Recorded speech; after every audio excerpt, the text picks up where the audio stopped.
क्या हुआ है ऋत्विक को बताओ। खांसी हो रहा है ना, रात से मतलब रात को ठीक था, सुबह सुबह है ना खांसी करने लग गया, जुकाम होने लग गया, वैसे पता नहीं ठीक है आ रही थी। खांसी के अलावा फीवर तो 2-4-5 दिन पहले हुआ था। और बाकी अभी खर खर कर कर की आवाज आती है।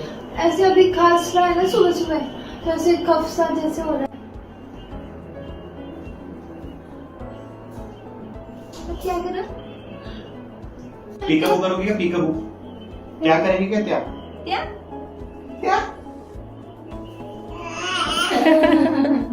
इनको कफ है, बच्चा प्लेफुल है, तो वायरल जो भी चल रहा है कि viral pneumonias, viral cough and cold, वो इसी तरीके से होता है कि बच्चा एब्सोल्युटली प्लेफुल होता है बट खांसी ज्यादा है। कल तक ये एकदम नॉर्मल थे, आज थोड़ी खांसी हो गई है। जरूरी नहीं है इसमें एंटीबायोटिक्स काम करें, बहुत बार नेबुलाइजेशन करना पड़ता है। कफ कोल्ड की कुछ मेडिसिन काम करती हैं, 2 से 3 दिन में ठीक हो जाते हैं।